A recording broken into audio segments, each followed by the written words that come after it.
नमस्कार मित्रों, स्पिरिचुअल साधक चैनल में एक बार फिर से स्वागत है आपका। आज का हमारा विषय बहुत ही सरल और एक बेसिक सब्जेक्ट के ऊपर है, जिसे कहते हैं फाउंडेशन स्टेप ऑफ एस्ट्रोलॉजी। आज हम जानेंगे ग्रह मैत्री के बारे में, प्लानिटरी फ्रेंडशिप के बारे में। बहुत सारे स्टूडेंट्स मुझसे पूछते हैं कि ग्रह मैत्री को याद कैसे किया जाए, कैसे इसे समझा जाए, इसको लर्न कैसे किया जाए, इसका कोई तरीका हो तो बताएं। तो मेरा हमेशा जवाब रहता है कि ज्योतिष में किसी भी टॉपिक को, किसी भी सब्जेक्ट को रटने की ज़रूरत नहीं है। आप उसके ओरिजिन को समझिए। ज्योतिष का कोई भी रूल कहाँ से और कैसे निकला है उसे समझिए। तो आज हम जानेंगे मूल त्रिकोण राशि से ग्रह मैत्री, प्लानिटरी रिलेशन कैसे निकाली जाती है। सबसे पहले समझिए मूल त्रिकोण राशि क्या होती है और कौन सी होती है। देखिए, किसी भी ग्रह की खुद की राशि जिसमें वो सबसे ज़्यादा कंफर्टेबल हो रिजल्ट्स देने के लिए, उच्च के बराबर रिजल्ट, वह उसकी मूल त्रिकोण राशि होती है। इस चार्ट से समझिएगा, शनि, बुध और शुक्र की अपनी दूसरे नंबर में आने वाली राशि उसकी मूल त्रिकोण राशि कहलाएगी। सिंपल कॉन्सेप्ट है, आराम से समझिएगा। शनि, बुध और शुक्र की अपनी दूसरे नंबर में आने वाली राशि मूल त्रिकोण राशि कहलाएगी। शनि की दूसरी राशि कौन सी है? कुंभ राशि, वो उसकी मूल त्रिकोण राशि कहलाएगी। पहली है मकर, दूसरी है कुंभ, तो शनि की मूल त्रिकोण राशि कुंभ कहलाएगी। बुध की पहली राशि है मिथुन, दूसरी है कन्या, 3 नंबर 6 नंबर, तो बुध की मूल त्रिकोण राशि कन्या कहलाएगी। शुक्र की मूल त्रिकोण पहली है वृषभ, दूसरी है तुला, तो दूसरी राशि मतलब तुला उसकी मूल त्रिकोण राशि कहलाएगी। यहाँ विषय की सरलता बनाए रखने के लिए मूल त्रिकोण में कितनी डिग्री होनी चाहिए उसकी बात मैं अभी नहीं कर रहा हूँ, ठीक है। फिर ले लेते हैं मंगल और बृहस्पति को। मंगल और बृहस्पति जैसे ये 3 ग्रह अपनी दूसरे नंबर की राशि में मूल त्रिकोण हुए, मंगल और बृहस्पति अपनी पहली राशि में मूल त्रिकोण होते हैं। मतलब मंगल की मेष जो राशि है उसमें वो मूल त्रिकोण राशि कहलाएगी। पहली राशि मेष है, दूसरी वृश्चिक है पहले नंबर की और 8वें नंबर की, तो मंगल और बृहस्पति पहले नंबर की राशि में, जो इनकी पहले नंबर की राशि है उसमें मूल त्रिकोण होंगे। तो मंगल मेष में मूल त्रिकोण होंगे और बृहस्पति की पहले कौन सी राशि आएगी? धनु आएगी। मीन से पहले धनु आएगी, तो बृहस्पति धनु राशि में, मतलब बृहस्पति धनु राशि जो है वो बृहस्पति की मूल त्रिकोण राशि कहलाएगी। उसी तरह से सूर्य के पास एक ही राशि होती है, सिंह राशि, तो वह अपनी राशि में मूल त्रिकोण होगा। लेकिन चंद्रमा की मूल त्रिकोण राशि वृषभ होगी। चंद्रदेव जो हैं जब वो वृषभ में होंगे तो वह अपनी मूल त्रिकोण राशि में कहलाएंगे। हमने यह तो जान लिया कि मूल त्रिकोण राशियां कौन सी हैं। अब हम देखते हैं कि ग्रह मैत्री इनसे कैसे निकालते हैं। उससे पहले एक नियम नोट कर लें। 3 मैं आपको नियम बता रहा हूँ, नोट कर लीजिएगा, ध्यान से समझिएगा। किसी भी ग्रह की मूल त्रिकोण राशि से 1, 5, 9 पहले, 5वें, 9वें व 4, 8, 12 चौथे, 8वें और 12वें और दूसरे भाव के स्वामी से वह ग्रह मित्र होगा। मतलब जिस भी ग्रह की हमको ग्रह मैत्री निकालनी है तो उसकी मूल त्रिकोण राशि से पहला, 5वां, 9वां, चौथा, 8वां, 12वां और दूसरे भाव का जो स्वामी होगा वह उसका मित्र होगा। ये पहला रूल है। दूसरा, ग्रह जिस राशि में उच्च होगा उसका स्वामी भी उसका मित्र होगा।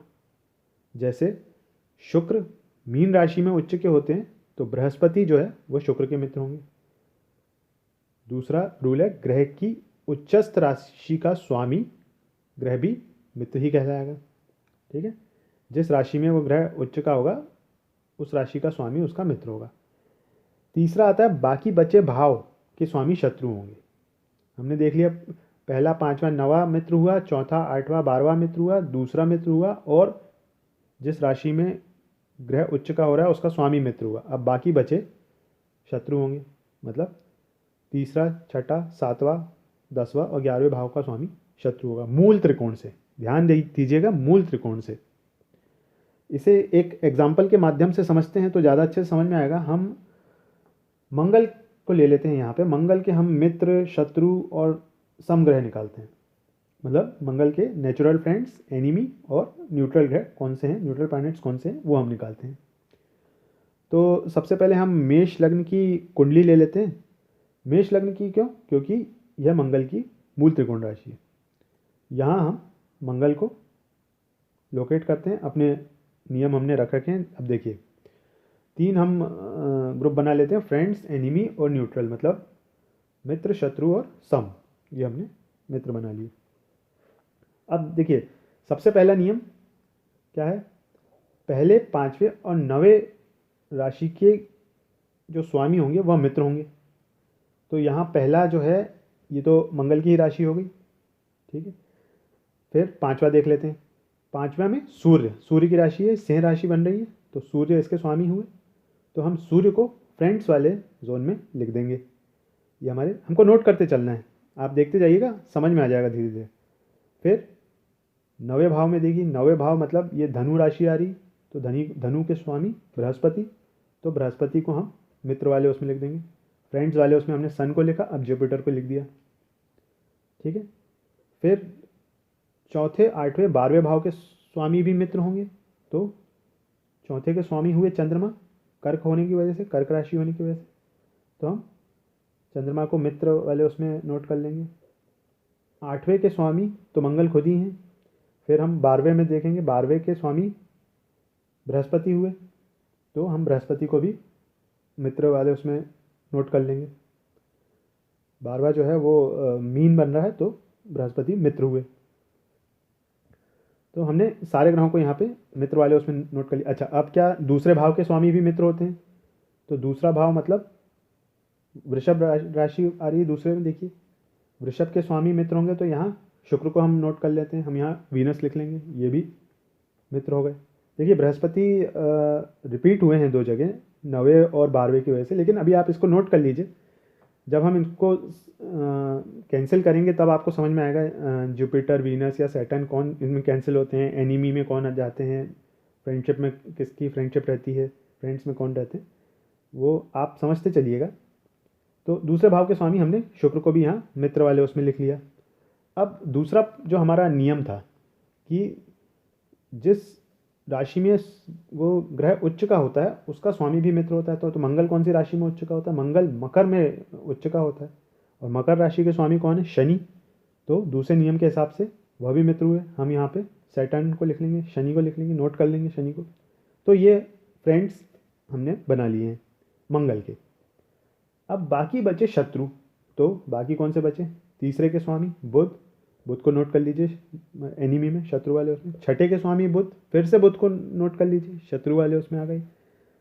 7वें के स्वामी शुक्र, उनको नोट कर लीजिए, वीनस। अब देखिए यहाँ पे वीनस फ्रेंड्स में भी आ रहे हैं, एनिमी में भी आ रहे हैं।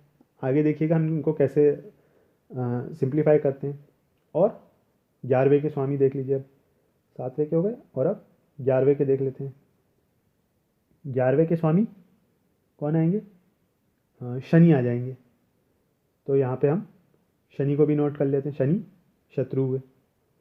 अब देखिए, मित्र और शत्रु में कुछ रिपीटिशंस आप देख रहे होंगे, तो आइए हम इन्हें करेक्ट करते हैं। देखिए, शुक्र मित्र भी हैं और शत्रु में भी आ रहे हैं। तो जब ये शत्रु में भी आ रहे हैं और मित्र में भी आ रहे हैं तो हम इन्हें सम में लिखेंगे, न्यूट्रल में हम इन्हें लिखेंगे। कोई व्यक्ति मित्र भी और शत्रु भी कैसे हो सकता है? तो वो हम उस प्लैनेट को न्यूट्रल में लिख देते हैं। उसी प्रकार शनि भी मित्रता भी रखते हैं और शत्रुता भी रखते हैं, तो इनको भी हम सम वाले जोन में रख देंगे, न्यूट्रल वाले उसमें आ जाएंगे। अब देखिए, एक फ्रेश वो बन गया है। फ्रेंड्स में कौन कौन है? मित्र में कौन कौन है? सूर्य, बृहस्पति, चंद्रमा और बृहस्पति तो है ही, तो सूर्य, चंद्रमा और बृहस्पति।